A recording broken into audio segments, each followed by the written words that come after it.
This is the African News Update on top accolade news. The headlines: 80 militants killed in Mali. Kenya waives medical bills for protest victims. Election protest turns violent in Malawi. Uganda to mandate ethanol blended petrol in 2026.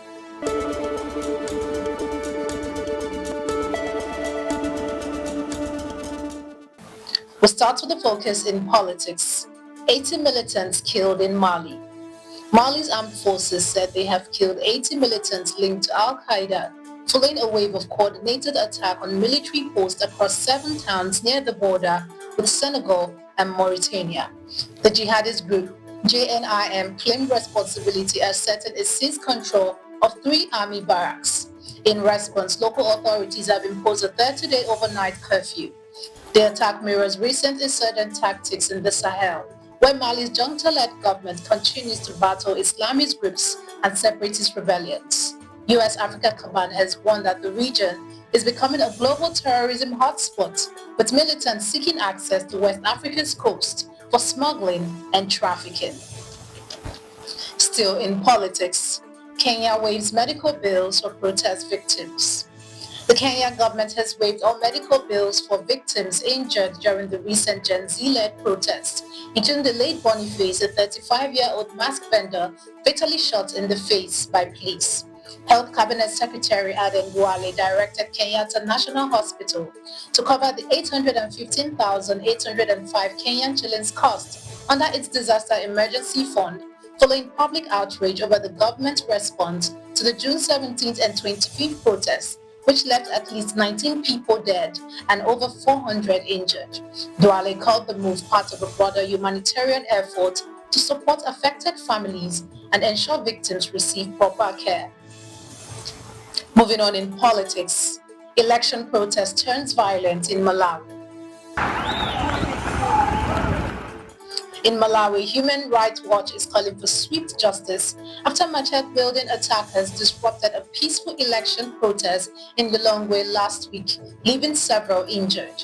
The protesters demanding the resignation of electoral officials over alleged bias and lack of transparency were assaulted in front of police and army personnel who reportedly failed to intervene. The US and EU have condemned the violence, while police say the investigations are ongoing. Allegations swirl about ruling party involvement, while the Malawi Congress Party denies, as tensions rise ahead of September's general election. Moving to economy, Uganda to mandate ethanol blended petrol in 2026. Uganda will require fuel distributors to begin blending locally produced ethanol into all petrol sold nationwide starting January 2026, the Energy Minister announced on Tuesday. The move aimed at cutting the country's $2 billion annual petroleum import bill and promoting cleaner energy will begin with 5% ethanol mix, increasing gradually to 20% based on supply availability.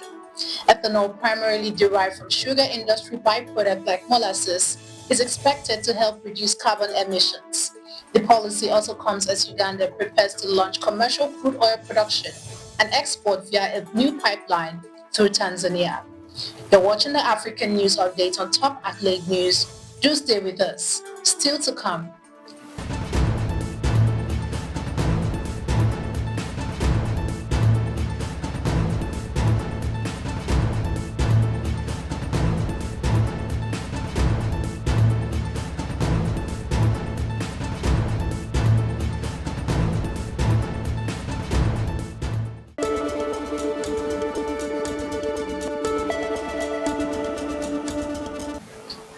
Thanks for staying with us. In international relations, U.S. Embassy warns Zimbabweans against visa misuse for birth tourism. The U.S. Embassy in Harare has issued a strong warning to Zimbabweans against misusing American visas for birth tourism traveling to the United States solely to give birth and secure citizenship for their children. In a public notice, the embassy stressed that such practices violate immigration rules and could lead to visa denial, revocation, and future entry bans, especially if public funds are used. While not always illegal, birth tourism raises concerns when applicants conceal their true intentions. The embassy urged travelers to comply fully with visa conditions, emphasizing that only lawful and transparent travel will be tolerated amid rising global scrutiny over such practices. Moving to crime. 76 Ghanaians rescued from Nigerian trafficking scam. Ghanaian police have rescued 76 young men trafficked to Nigeria under a fraudulent recruitment scheme that promises football contracts, overseas jobs, and visa assistance. Stripped of their travel documents and phones upon arrival, the victims were held in overcrowded rooms and coerced into extorting money from their families, while scammers also targeted their contacts. 7 Ghanaian suspects have been arrested, and the rescue, conducted with Interpol and Nigerian authorities, spanned multiple Nigerian states between May and June. Authorities warn of growing scams involving false job offers and internet fraud, urging families to verify all overseas opportunities. Efforts to repatriate the victims and arrest remaining suspects are ongoing.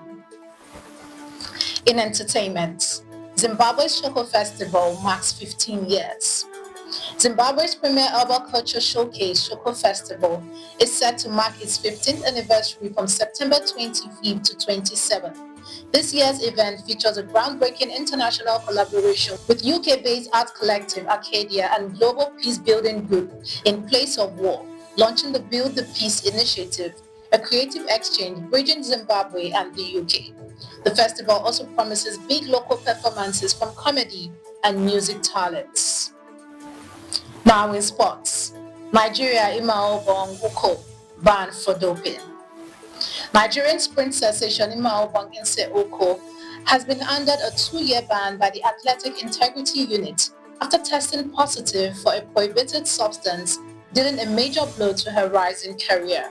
The 21-year-old, who won gold in the mixed 4x400 relay at the 2021 World Under-20 Championships and competed at the Tokyo Olympics, will miss out on Paris 2024 qualification series and other competitions.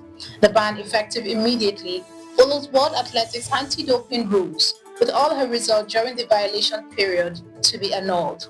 The AIU has not publicly disclosed the substance, but it's classified under non-specific prohibited drugs.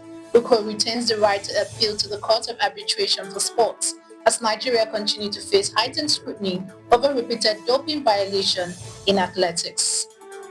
That concludes our African news update for today. Stay tuned for more African news and developments.